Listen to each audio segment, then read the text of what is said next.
आज का मैच जो होने जा रहा है वो है Gujarat Titans versus Delhi Capitals के बीच में। अ, मैंने जो एनालिसिस की थी, ओवरऑल टीम रैंकिंग्स जो की थी, अपने पहली वीडियो की बात कर रहा हूँ, उसमें मैंने गुजरात टाइटंस को ऑफ कोर्स ज़्यादा स्कोर दिया था दिल्ली कैपिटल्स से, क्योंकि वो जो एनालिसिस की थी मैंने सारे टीम्स की, वो जो डेटा अवेलेबल है उनका नंबर्स क्रंच किया था, डेटा एनालिसिस की थी। एक न्यूमेरिकल मॉडल के तहत एक एनालिटिकल स्प्रेडशीट पे आप जब एनालिसिस करेंगे तो एक स्कोरिंग मैंने उस तरीके से की थी। बहुत सारे एनालिसिस पैरामीटर्स भी यूज़ किए थे। लेकिन अब आईपीएल अपने इस फेज़ पे आ गया है कि सारे एनालिसिस और ये सब गए भाड़ में। जो हो रहा है पिच में वही असली क्रिकेट है, और असली क्रिकेट में तो दिल्ली कैपिटल्स बहुत अच्छा खेल रही है गुजरात टाइटंस से। हालांकि आज भी मैंने एनालिसिस की है, आज भी आपके लिए मैंने एक एनालिसिस का पावर पॉइंट प्रेजेंटेशन बनाया हुआ है। वही सेम एनालिसिस पैरामीटर्स जो मैंने पहले वीडियो पे आपको बताया होगा, अगर आपने नहीं देखा जाके देखिए। उस एनालिसिस पैरामीटर्स पे मैंने टीम को एनालिसिस किया है, एनालिसिस पैरामीटर्स पे स्कोरिंग दी है। वो सारे एनालिसिस पैरामीटर्स, की बैटल्स, फेज बैटल्स सब आज मैं दिखाऊंगा आपको। लेकिन मेरा अगर आप पर्सनल वर्डिक्ट अभी से सुनना चाहते हैं स्टार्टिंग में ही वीडियो के, तो मुझे लग रहा है दिल्ली कैपिटल्स जीत रहा है। हालांकि मेरे एनालिसिस पे थोड़ा एज गुजरात टाइटंस को जा रहा है, लेकिन वो एज इतना नहीं है कि आप बोल सके कि वन साइडेड होगा ये, या मतलब जीटी इजिली जीतेगा। 51-49 का हो रहा है। खैर मैं ज़्यादा बात नहीं करूंगा, डायरेक्ट एनालिसिस पे आएंगे हम, क्योंकि एनालिसिस में आने से ही बेटर रहेगा कि हम डायरेक्ट बात कर सकें। तो एनालिसिस वाला पावर पॉइंट प्रेजेंटेशन आपके लिए खोल देता हूँ मैं, और आपको दिखा देता हूँ कि कहाँ पर हम आ रहे हैं। तो आप जैसे देख सकते हैं, ये हमारा एनालिसिस जो मैंने किया है गुजरात टाइटंस और डीसी का। गुजरात टाइटंस को मैंने 83 आउट ऑफ 100 दिया था, डीसी को 80 आउट ऑफ 100। डीसी जब स्टार्ट में ये जो मैंने जब एनालिसिस पैरामीटर्स के बेसिस पर जब स्कोरिंग की थी आउट ऑफ 100 फ्रेमवर्क पे, और बहुत सारे पैरामीटर्स थे उस पर, तो उसमें मैंने 80 डीसी को इसलिए दिया था क्योंकि मिचेल स्टार्क इंजर्ड है, बेन डकेट बाहर निकल गया था। लेकिन डीसी को इससे कोई फर्क नहीं पड़ा। चलो बेन डकेट तो आएगा ही नहीं, लेकिन मिचेल स्टार्क अगर इंजरी से वापस आ गया, आप सोचिए इस टीम की, इस साइड की पेस अटैक कितनी स्ट्रांग होगी। और अभी भी बहुत आईपीएल बचा है। डीसी बहुत अच्छा क्रिकेट खेल रही है। कुछ में मेरा एनालिसिस सही साबित हुआ, जैसे पंजाब किंग्स के ऊपर। कुछ जगह मेरी एनालिसिस ने मुझे सही साबित नहीं किया, और जो क्रिकेट पे होता है वो रियल एनालिसिस होता है, और उसमें Rajasthan Royals and Delhi Capitals से बहुत अच्छा क्रिकेट खेला है। 83 मैंने जीटी को दिया था उनके बेसिस पे, वही जो एनालिसिस, जो नंबर्स क्रंच करके। लेकिन दोनों को मैंने स्ट्रॉन्ग प्ले ऑफ कंटेंडर का टाइटल दिया है। डीसी को मैंने डार्क हॉर्स भी बोला था, और वो बिल्कुल सही साबित हो रहा है। अगर आप मेरा पहला वीडियो जाके देखेंगे आपको पता चल जाएगा। खैर, balance contender versus top heavy power side. Top heavy power side Gujarat Titans है। हालांकि अभी तक उनका कोई हैवीनेस दिखा नहीं है। हम वेट कर रहे हैं कब दिखे। शुभमन गिल पिछला मैच में नहीं थे, अभी आए हैं वापस और खेलेंगे। DC brings the clear spin led control build. Sameer Rizvi की बैटिंग तो अच्छी है डीसी की, वो बात पाएंगे, लेकिन जो स्पिन एक्सेस है डीसी का, अक्सर कुलदीप, ये वर्ल्ड क्लास स्पिन एक्सेस है। इससे बेहतरीन स्पिन एक्सेस बॉलिंग आपको मिडिल ओवर्स में नंबर्स क्रंच करने वाली, जो मतलब रन के नंबर्स को क्रंच कर दे, एकदम दबा दे, निस्तिनाबूत कर दे और विकेट भी ले ले, ये वैसी टाइप की बॉलिंग है डीसी की। जीटी का जो शार्पर टॉप ऑर्डर सीलिंग है और स्ट्रॉन्गर सीम पंच है, हालांकि वो अभी मिसिंग दिख रहा है। लेकिन ओवरऑल उनकी जो टॉप ऑर्डर बैटिंग है, अगर वो चल गई तो बहुत अच्छी होगी।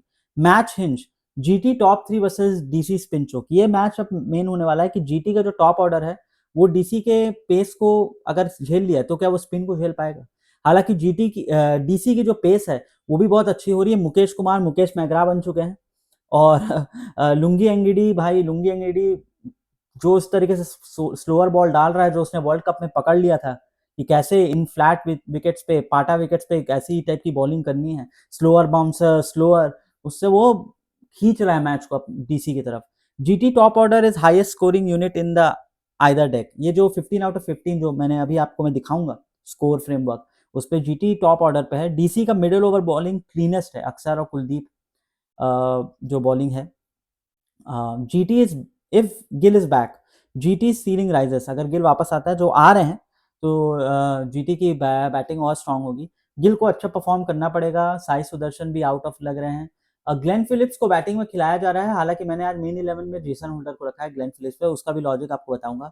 If DC separate the top 3 early, their balance back half gains leverage. अगर डीसी ने जीटी के टॉप 3 को उड़ा दिया पावर प्ले से पहले, पावर प्ले में अच्छा रन नहीं बना पाई जीटी, डीसी का जो बैलेंस बैक हाफ है, जो उनकी बॉलिंग पे भी बैटिंग पे भी, वो मैच को जिता लेगा। क्या अच्छा ट्रैवल करता है, व्हाट ट्रैवल्स वेल। डीसी का इंडियन कोर बहुत स्ट्रांग है। अभी ना आप देखो यार, समीर रिजवी शाइन हो रहा है, मुकेश शाइन हो रहा है, तो ये उनका इंडियन कोर बहुत स्ट्रांग है। स्पिन कंट्रोल बहुत अच्छा है, लोअर मिडिल ऑर्डर फ्लेक्सिबिलिटी है। और जीटी के पास एलाइट टॉप 3 आउटपुट तो है, जो उनकी टॉप 3 बैट्समैन एलाइट है, हालांकि चल नहीं रहे हैं टॉप 3 अभी वैसे। और पेसर रिसोर्स जीटी के पास अच्छा है। ऑन पेपर, ये जो on paper analysis numbers, pass T20 matches, pass IPL matches के नंबर क्रंचेस पे, हालांकि अभी तो वो सरफेस पे नहीं दिख रहा है मैच के। क्या रेस करता है ceiling, KL volume return, Stubbs closes, Axar Kuldeep squeeze. मतलब ये बोला जा रहा है कि केएल राहुल अगर जो टॉप ऑर्डर पे बैटिंग अभी नहीं कर पा रहे, टॉप ऑर्डर डीसी की अच्छी नहीं है, दिख रही है। समीर रिजवी मैच जिता रहा है, टॉप ऑर्डर डीसी की मैच नहीं जिता रही। केएल राहुल वापस आए, पहले 2 मैचेस में अच्छा नहीं खेले हैं, वापस आए, रन ऐड किए पावर प्ले में, स्टब्स आया, क्लोज करा मैच को, या आखिरी में चेस में मदद किया। समीर रिजवी के साथ जैसे वो खेल रहा था वैसे टाइप का रोल प्ले करे, समीर रिजवी मारे चेस पे या टारगेट अच्छा सेट करने पे, अक्सर कुलदीप रन को स्क्वीज कर दे, विकेट एक आध ले। ये है डीसी का मापदंड जीतने का। वैसे जीटी का क्या है कि जो टॉप 3 खेले और उसके बाद जो सपोर्ट आए टॉप 3 के बाद, वो भी थोड़ा बैटिंग करे, मदद करे। ग्लेन फिलिप्स उसमें रोल पे नहीं कर पा रहे हैं, शाहरुख खान, राहुल तेवतिया, सबको थोड़ा मदद करना पड़ेगा। Rashid climb back toward premium influence. Rashid जो एक प्रीमियम बॉलर थे, वो अब नहीं आए, वो जब से इंजरी हुआ उनका, तो उनको वापस आना पड़ेगा। क्या अभी भी देखना है, what still needs watching. Star की क्लैरिटी जो अभी भी मिसिंग है डीसी के लिए, वो एक थोड़ा सा तो प्रॉब्लम दे रही है उनके पेस पे। हालांकि मुझे नहीं लग रहा है कि उतनी प्रॉब्लम है, क्योंकि अभी भी ये बहुत बैलेंस टीम है। आगे चल के आईपीएल के मैचेस के लिए बात कर रहे हैं। जीटी का middle order dependence and finishing support once the top 3 aspect. जब टॉप 3 गिर गए तो जो जीटी का मिडिल ऑर्डर है उसका सपोर्ट पे। खैर हम आएंगे लॉग्ड मैचअप स्कोर कार्ड पे। जो फिक्स फ्रेमवर्क जिसपे मैंने स्कोरिंग दिया था उस पे DC blue, GT pink. Top order पे देखे तो डीसी 12, जीटी 15, क्योंकि टॉप ऑर्डर डीसी का भी नहीं चल रहा है, जीटी का ऑन पेपर 15 आता है इसलिए है, हालांकि जीटी और डीसी इक्वल है अभी एट प्रेजेंट, लेकिन ये न्यूमेरिकल एनालिसिस पे 12 डीसी 15 जीटी है। मिडिल ऑर्डर पे 8 है डीसी, 6 है जीटी। फिनिशिंग में 8 है डीसी एंड 7 है जीटी। पेस अटैक पे 11 है डीसी एंड 13 है जीटी। स्पिन अटैक पे 9 डीसी 8 जीटी। डेथ पे 11 है डीसी एंड 12 है जीटी। इंडियन कोर में दोनों 5 हैं एंड रोल क्लैरिटी में 4 है डीसी एंड 5 है जीटी। हालांकि अभी 5 इसलिए क्योंकि शुभमन गिल एक बहुत एक्सपीरियंस कैप्टन रहे हैं। आईपीएल साइड की कैप्टनसी हो गई या फिर अपने इंडियन साइड की कैप्टनसी, हालांकि T20 कैप्टनसी उन्होंने नहीं की इंडियन साइड पे, तो उसी कारण है। जीटी कैरी करता है टॉप ऑर्डर एज, आप देख सकते हैं। डीसी का है कि stronger spin control and slightly healthier finishing players उनके पास। जीटी होल्ड करता है सीम या डेथ पे बॉलिंग, यानी seam bowling, power play bowling उसमें। ये गैप गेम नहीं है, it's a style clash between balance and top end punch. ये बात मैंने जो ये लाइन लिखी है वो इसलिए लिखी है क्योंकि ये कोई गैप नहीं बना रहा है इन दोनों के बीच में कि इतना अंतर है इन दोनों टीम्स पर। ये एक स्टाइल है डिफरेंट, जो डीसी का स्टाइल है और जो जीटी का स्टाइल है। जीटी का है कि टॉप जो उनका एंड पंच है वो स्ट्रांग है, डीसी का मोर बैलेंस साइड है, इसलिए स्कोर 80-83 पे आ रहा है। अगर आप लाइकली 11 देखें तो डीसी कैपिटल्स के लाइकली 11 पे आते हैं केएल राहुल खेलेंगे, पथुम निशंका। मैं नीतीश राणा और अभिषेक पोरेल लिखा हूं, मैं चाहता हूं अभिषेक पोरेल खेले, नीतीश राणा को चांस मिला, अभिषेक को भी मिले यार, अभिषेक अच्छा प्लेयर है। क्रिस्टन स्टब्स, अक्षर पटेल कैप्टन, डेविड मिलर, विप्रज निगम, एंगिडी, कुलदीप यादव, नटराजन, मुकेश कुमार इम्पैक्ट। और बेंच पे आप देख सकते हैं आशुतोष, जेमिसन, दुश्मन शमीरा, पृथ्वी शॉ, समीर रिजवी इम्पैक्ट से चेंज होंगे मुकेश कुमार के साथ। ये वही फॉर्मेट चलेगा, अभी तक ये विनिंग फॉर्मेट चल रहा है, वही चलेगा। केएल पथुम इस डेक्स स्टेबिलिटी फर्स्ट ओपनिंग पे है और इनको खेलना पड़ेगा। स्टब को सेंट्रल टू डेथ ओवर्स पे अपने वैल्यू बनाए रखनी पड़ेगी। अक्सर कुलदीप को non negotiable middle over access पे अच्छी बॉलिंग करनी पड़ेगी। गुजरात टाइटंस क्या है, लाइकली 11 शुभमन गिल कप्तान, Sai Sudharsan, Jos Buttler wicket keeper, ये तीनों को खेलना ही पड़ेगा अच्छा। शाहरुख खान, राहुल तेवतिया, वॉशिंगटन सुंदर, मैंने ग्लेन फिलिप्स को नहीं रखा, मैंने रखा जेसन होल्डर को। मुझे लग रहा है एक बॉलिंग में और एक्स्ट्रा एज मिलेगा। हालांकि प्रसिद्ध कृष्णा अच्छे बॉलर है, मोहम्मद सिराज अच्छे बॉलर हैं, राशिद खान अच्छे स्पिनर है, साई किशोर को भी स्पिन में मदद पे लाना चाहिए। कगिसो राबाडा भी आ सकते हैं अगर पिच ऐसा हुआ कि पेसर की जरूरत है। लेकिन मैं जेसन होल्डर चाहता हूँ। हालांकि ग्लेन फिलिप्स ओवरऑल एक स्ट्रॉन्गर बैटर है और जेसन होल्डर बैटर बॉलर है, लेकिन मैं चाहता हूँ जेसन होल्डर आए कि एक और वाइड मिले। अगर कोई मार रहा है डीसी की तरफ से तो कम से कम एक एक्स्ट्रा तो बॉलर मिले जेसन होल्डर के रूप पे जो बॉलिंग डाल सके, क्योंकि स्पिन तो उतना स्ट्रांग है नहीं इसका, इनका पेस वाला ही टीम है जीटी का, तो मेरे हिसाब से जेसन को आना चाहिए। Top 3 stay fixed after driving 72.5% of 2025 runs. मतलब ये 2025 के रन्स में 72.5% टॉप 3 नहीं बनाई थी, अभी वो दिख नहीं रही है। होल्डर कनेक्ट करता है finishing, cover and bowling balance, इसलिए मैंने जेसन होल्डर को रखा है। Rabada can till the 11 more seam heavy with when the pitch turns light.